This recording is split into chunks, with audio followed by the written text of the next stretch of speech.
गठबंधन की नींव को जैसे हिलाकर रख दिया हो। लोगों का कहना है कि कांग्रेस की वजह से ही इंडियन अलायंस कमजोर पड़ती जा रही है। एक तरफ जहां ममता बनर्जी ने अपने हाथ खींच लिए, तो वहीं दूसरी तरफ पंजाब की आम आदमी पार्टी ने अकेले लड़ने का फैसला किया।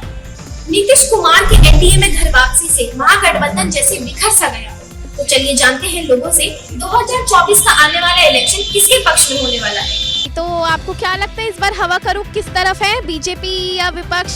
क्या लगता है कौन जीतेगा इस बार? बीजेपी का पक्ष रहेगा।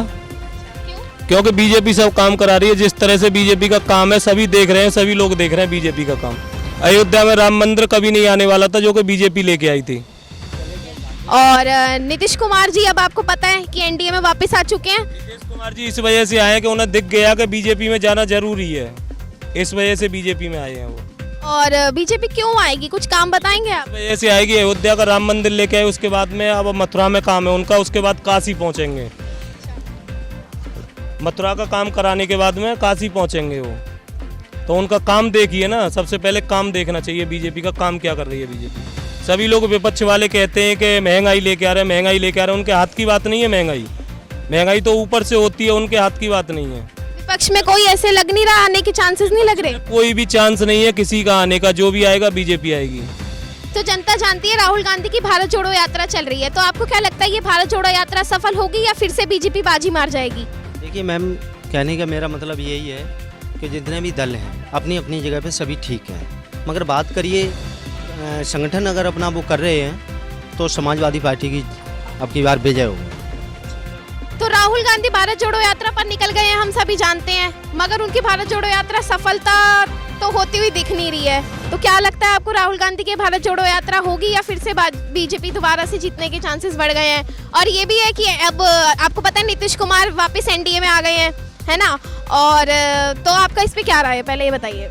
देखिए, अगर मेरा पॉइंट ऑफ व्यू रहता है कि देखिए वो भारत जोड़ो यात्रा में तो हैं, पर वो खुद को कमज़ोर कर रहे हैं, क्योंकि आपके एज से 4 गुना ज़्यादा उम्र का इंसान, ठीक है, वो एक ऊंची पोस्ट पे बैठा हुआ है, ठीक है। तो आप उसके सामने आप बोलते हो, तो आप बोलते हो खेतों में टाइल्स बिछवा देंगे। अब आप जब खेतों में टाइल्स बिछवा दोगे तो अनाज कहाँ से होगा? ये कांग्रेस की कहानी हुई। और रही बात नीतीश की, तो ये आपसी गठबंधन होता है, और जितने भी राजनेता होते हैं ये हमारे सामने होते कोई और फेस हैं और अंदर से सारे एक होते हैं। इनका एक काम होता है कि देश का पैसा लूटो और अपने पास रखो, दैट्स ऑल। अच्छा, और मैं देख रही हूँ राहुल गांधी जी बंगाल जा रहे हैं, तो ममता बनर्जी कह रही हैं कि हम एनडीए में आगे इंडिया अलायंस में नहीं रहेंगे।